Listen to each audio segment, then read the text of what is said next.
Domo Abides. Bro,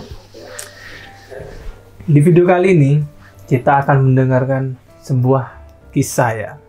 Kisah inspiratif dari teman aku yang kenal di Kurimoto yang ada di sampingku sekarang dengan Mas Garades. Bro, kamu sekarang kan udah di Jepang nih. Nah, aku pengen tahu tuh, kamu di Jepang ini sebagai apa? Pekerja kah? Training kah? Tapi sebelumnya aku pengen tahu profil kamu nih. Kamu di Indonesia udah pernah bekerja belum? Aku di Indonesia dulunya wirausahawan. Jadi setelah lulus kuliah, bangun usaha. Terus sambil ngerjain project dari dosen juga, sempat ngerjain project Pertamina juga, kayak gitu. Wih, keren ya. Terus di bidang pertanian ya? Di bidang pertanian. Ya? Berarti kamu lulusan kampus di bidang pertanian. Ya. Nah, lulusan mana? Kalau boleh tahu nih. Dulu aku kuliah di ITB, Institut Teknologi Bandung. Wih, jurusannya Rekayasa Pertanian.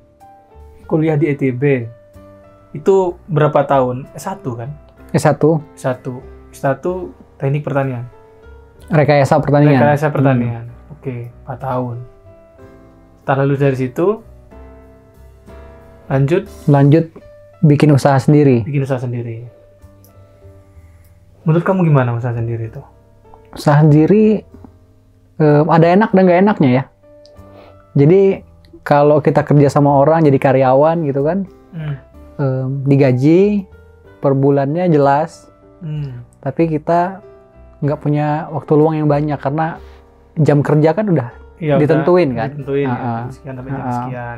Kalau usaha sendiri itu memang kelebihannya kita nentuin waktu kerja kita sendiri. Cuman bukan berarti lebih santai.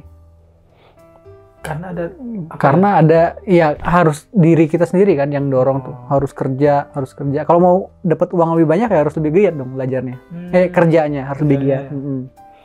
Dulu waktu usaha itu kalau boleh tahu nih, usaha apa? Aku dulu setelah lulus kuliah produksi keju, bikin keju mozzarella. Wih, wah enak ya? Enak dong. Mantap ini. Mozzarella ya buat pizza gitu itu? Iya. Jadi kebetulan dulu memang kakak punya usaha restoran pizza. Wih. Jadi aku kepikiran, kan dia waktu itu ngambil stok kejunya itu dari Bandung. Jadi pas aku kuliah di Bandung kan kebetulan daerah pegunungan. Terus ada banyak sapi perah kan.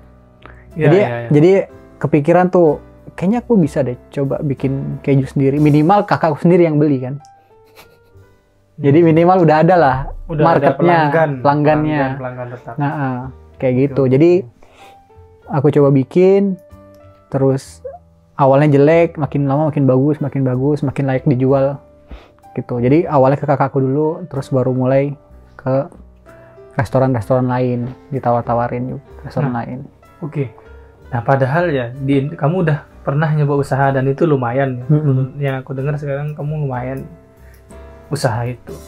Loh, kenapa ini sekarang tiba-tiba ada di Jepang? Kenapa gitu loh? Terus apa ya? Ikut program apa ke Jepang ini?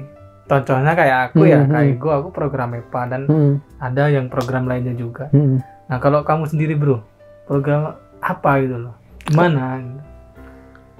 Kalau aku jujur nggak ada program-programan ya. Jadi kayak memang nggak direncanain ke Jepang itu. Jadi kan selama masa wirausaha itu, selama bikin bisnis sendiri itu, untuk pemasukan lain dan untuk belajar juga itu tuh coba ngerjain project-project dari dosen. Ada project dari dosen, aku ikut ngasistenin, ngambil data gitu-gitu. Ada juga bareng temen itu ngerjain project di Pertamina di bidang pertanian juga, ngerjain CSR-nya, kita bangun sistem pertanian untuk masyarakat di lokasi si perusahaannya itu. Mantap. Nah, sambil ngerjain itu kan nyari-nyari info juga kan tentang project-project lain yang bisa dikerjain. Nah, suatu hari di grup alumni di WA itu ada yang nawarin, ada yang mau ikut nggak project pertanian hidroponik. Nah, katanya project ini bakal jalan di daerah Jawa Barat. Katanya awalnya begitu. Bukan Jepang. Bukan. Awalnya begitu, di Jawa Barat. Terus karena aku lagi ngerjain project lain waktu itu, aku nggak usah diambil lah gitu, males takut keteteran gitu kan. Nah, tapi ada temen yang ngajak, ayolah cobainlah, daftarlah gitu. Project ini, ya udah aku daftar. Tambah uang gitu ya. Ternyata project ini tuh bukan project yang jangka pendek. Ternyata aku daftar itu secara nggak langsung aku apply kerja rupanya. Jadi aku tuh apply untuk jadi karyawan di sebuah project perusahaan Jepang dengan perusahaan Indonesia. Yaitu mau bikin joint venture, bikin perusahaan baru di bidang pertanian, dan lagi nyari orang untuk jadi yang ngebangun perusahaan itu dari awal. Jadi karyawan pertamanya lah gitu di situ. Jadi artinya kamu ini dikirim ke sini untuk mempelajari teknik pertanian yang ada di Jepang ini, buat nantinya diaplikasikan di tempat kerjamu yang baru itu. Iya, betul. Ya. Jadi kita disuruh belajar bahasa Jepang, terus dikirim ke sini untuk belajar di kebunnya perusahaan kita yang udah ada di sini, kebun penelitian. Kita belajar di situ cara nanam, merawat, terus panen, terus ngontrol greenhouse-nya, ngontrol suhu, dan lain-lain. Semuanya berkaitan dengan teknologi dan produksi pertanian dengan teknologi yang cukup canggih lah, teknologi Jepang itu ya. Di bidang pertanian. Nah, yang kamu kelola saat ini nih bidang pertanian di bidang apa, bro? Maksudnya ya cabai kah, strawberry, apa di bidang apa? Jadi yang kita pelajari sekarang itu, yang spesifik kita pelajari adalah cherry tomat. Tomat cherry ya. Tomat cherry, tomat yang kecil-kecil. Manis dong. Manis. Jadi kita bikin, jadi memang rencana produksi tomat cherry itu di Indonesia. Jadi kita belajar tomat cherry itu di sini, cara produksinya. Jadi sebelum kita datang ke Kurimoto ini, kita ada tempat sebelumnya tuh di Tochigi. Di Tochigi itu kita belajar di Tomato Park Academy. Jadi kayak kayak akademi belajar budidaya tomat di dalam greenhouse dengan teknik hidroponik. Ngerti nggak? Nantun aku kata. Iya, lumayan ya. Jadi hidroponik kan tanpa tanah ya. Jadi kayak semua nutrisinya itu kita kontrol sendiri. Kita mau kasih pupuk apa, terus kita mau kasih suhu berapa, ruangannya, greenhouse-nya kita kontrol semua pakai komputer. Gitu, semuanya. Gimana? Jadi tomat itu biar manis itu bisa dibikin berarti? Biar manis bisa dibikin. Oh, naruhodo. Biar buahnya gede, biar buahnya segimana gedenya, mau bikinnya kecil, mau yang gede. Itu bisa diatur. Karena aku awam ya di perkebunan, kirain ya tomat, misal beda jenisnya, ya kalau tomat itu gede memang jenisnya gede, gitu. Atau memang ya tomat bisa digedein, bisa dikecilin apa gitu? Oh enggak dong. Tomat ya pada dasarnya emang gede ya gede aja. Gede aja. Gitu. Ya, kecil-kecil. Cuman kita kan bisa ngendaliin tuh. Kalau tomat kan di pasaran misalnya ukuran 200 gram satunya. Cuman kan tomat itu bisa lebih gede dari itu. Tapi kan kalau lebih gede, terlalu besar kan nggak laku juga kan. Nggak ada kan orang yang mau beli tomat. Iya sih. Misalnya satu buah itu 350 gram, udah gede banget kan. Gede banget. Ya itu terlalu gede dan dicobek juga. Iya susah kan, dicobek juga kan. Mungkin kalau keluarganya besar bisa kan buat sambal sekeluarga besar. Keluarga yang besar. Cuman kan nggak banyak kan. Iya. Orang Jepang kan keluarganya dikit-dikit. Iya sih. Paling 3 orang. Orang tuanya yang banyak. Gitu. Oke. Menarik sekali. Nah, gimana ya? Di Jepang udah berapa lama bro? Di Jepang kamu? Tepat 1 tahun. Sekarang Februari. Kemarin berangkat Februari 2020 sebelum pandemi. Sebelum pandemi ya? Sebelum pandemi. 2020, setahun di sini. Nah, dapat apa aja nih pelajaran? Maksudnya tentang perkebunan yang tadi di Jepang itu? Dapat banyak insight baru ya mengenai pertanian di Jepang. Ya kan memang bayangannya tuh sebelum berangkat ke Jepang, wah, kenapa rela gitu ninggalin usaha yang ada di Indonesia, karena memang wah bisa belajar ke Jepang nih gitu.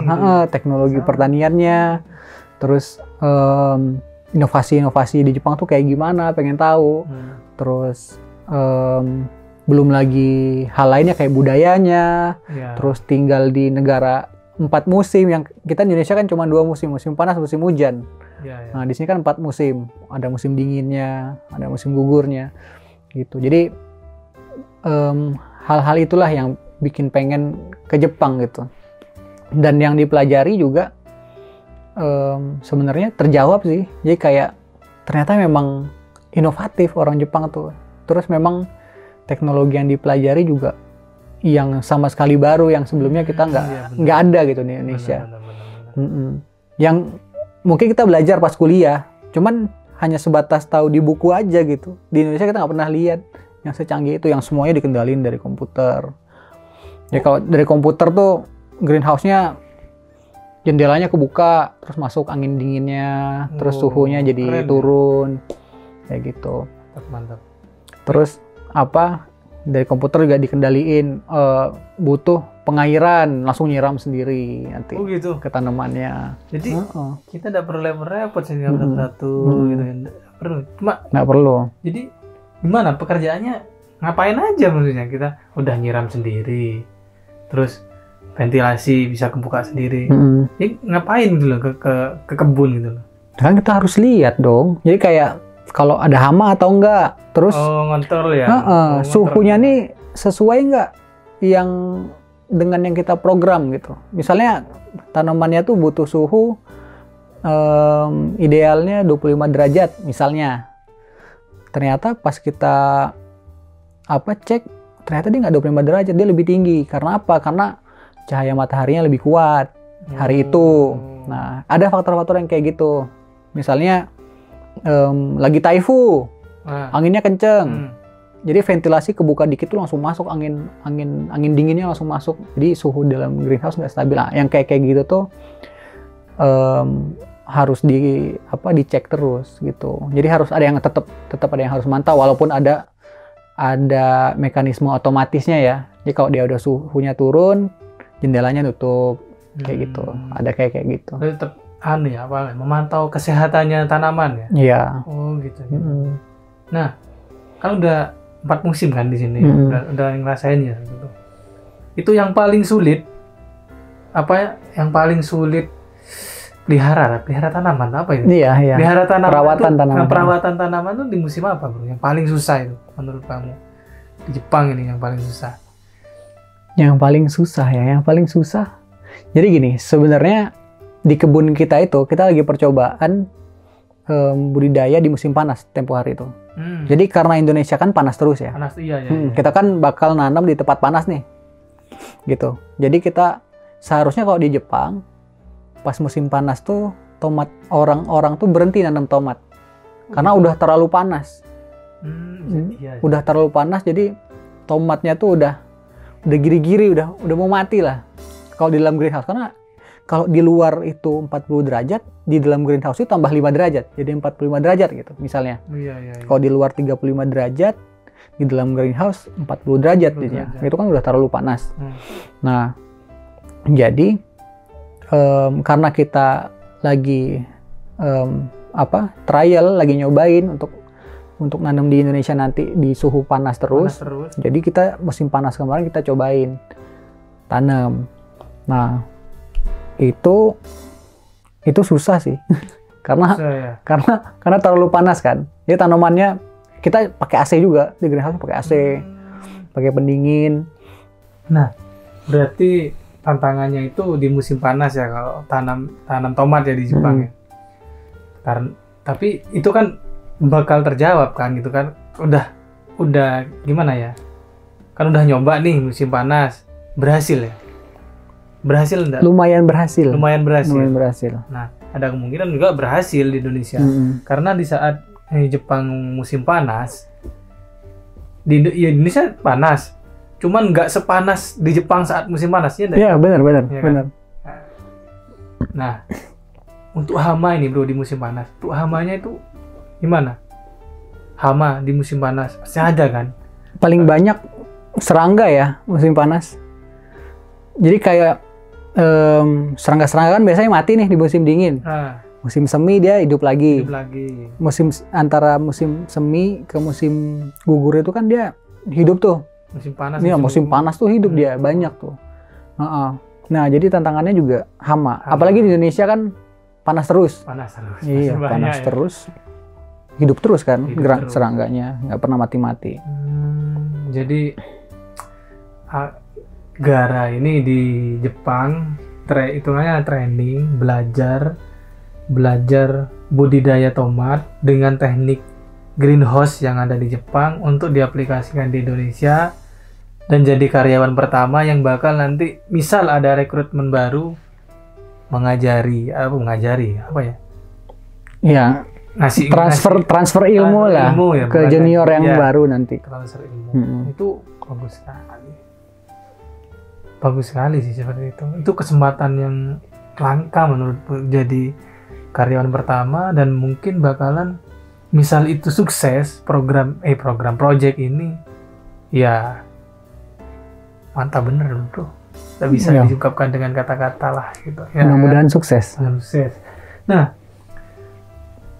untuk project kayak gini lagi nih atau program kayak gini lagi nih, ada lagi nggak sih? Misal nanti teman-teman, wah kayaknya seru kayak Banggara itu ke Jepang, ada lagi nggak kayak gini? Kalau dari perusahaanku kemungkinan untuk rekrutmen secara umum gitu kayaknya enggak ya. Ya kayak aku kemarin pun itu rekrutmennya semi tertutup deh. Jadi kayak dari kenal siapa gitu ditawarin. Jadi kayak nggak ada rekrutmen yang terbuka diumumin pendaftarannya gitu nggak ada. Jadi kalau untuk program yang kayak aku ini kemungkinan nggak ada lagi ya gitu. Kemungkinan nggak ada lagi. Dan nggak dibuka secara umum juga gitu.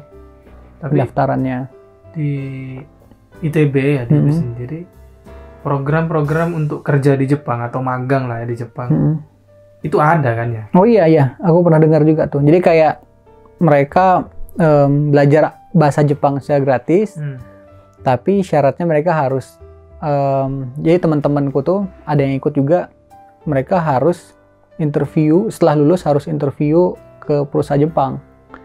Ya kalau memang cocok sama perusahaannya itu mereka kerja di Jepang kayak gitu. Oke. Jadi Gara ini di Jepang itu training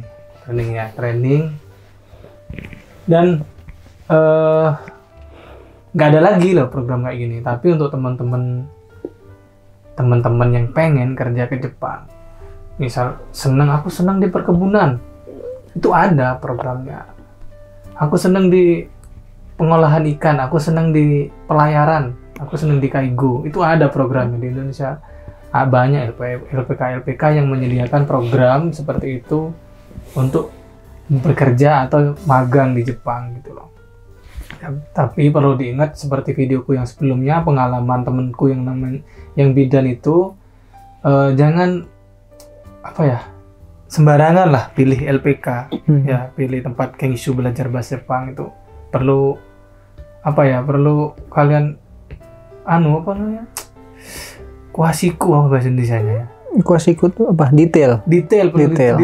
Makanya LPK ini pernah berangkatkan berapa orang ke Jepang, bener-bener enggak berangkat ke Jepangnya, biayanya berapa, karena kalau program swasta itu pasti membutuhkan biaya dan lumayan.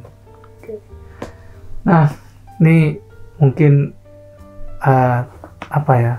imbuhan lah bro Apa tuh? Ya di Jepang ini gimana kesannya selama setahun di Jepang tuh seperti apa, terus orang-orangnya seperti apa. Selama di Jepang sih seneng ya, lihat budaya baru, budaya kerjanya juga, terus orang-orangnya juga ternyata ramah-ramah. Jadi katanya tuh orang Jepang sama orang asing tuh agak takut, tapi ternyata enggak. Kayak ternyata mereka memang agak susah, nggak bisa bahasa Inggris ya, jadi kayak ragu deket orang asing tuh katanya. Jadi kalau pas dia tahu, terus pas mereka tahu kita bisa bahasa Jepang, mereka ramah-ramah juga kata.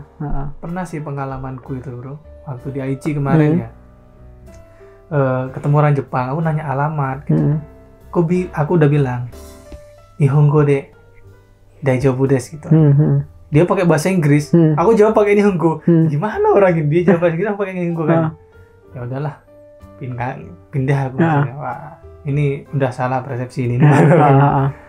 Ya seperti itu sebenarnya, orang Jepang tuh memang privasi banget. Cuman kalau kita kita dengan sopan ngomongnya, terus kita pede gitu ya. Dan kebanyakan orang Jepang tuh nggak banyak pengen belajar bahasa Inggris tuh, nggak banyak orang di Jepang itu. Jadi sebisa mungkin teman-teman itu ya kalau pengen ke Jepang ya harus setidaknya dasarnya udah tahu lah ya. Mengucapkan salam, tanya alamat mau kemana itu harus tahu. Modal untuk bergaul lah sebenarnya. Bisa berkomunikasi dengan baik dengan orang Jepang. Termasuk aku sebenarnya, aku masih kurang ya. Cuman ya untuk sehari-hari, untuk bertahan hidup ya lumayan lah. Lumayan lah ya, untuk kemana pergi ke kota gitu, jalan-jalan gitu. Oke teman-teman, mungkin ya video ini cukup sampai di sini ya. Terima kasih Gara udah mampir ke gubukku yang seperti alam ini katanya. Terima kasih udah menonton teman-teman. Terima kasih. Ite kurete. Domo arigatou gozaimashita. Bye.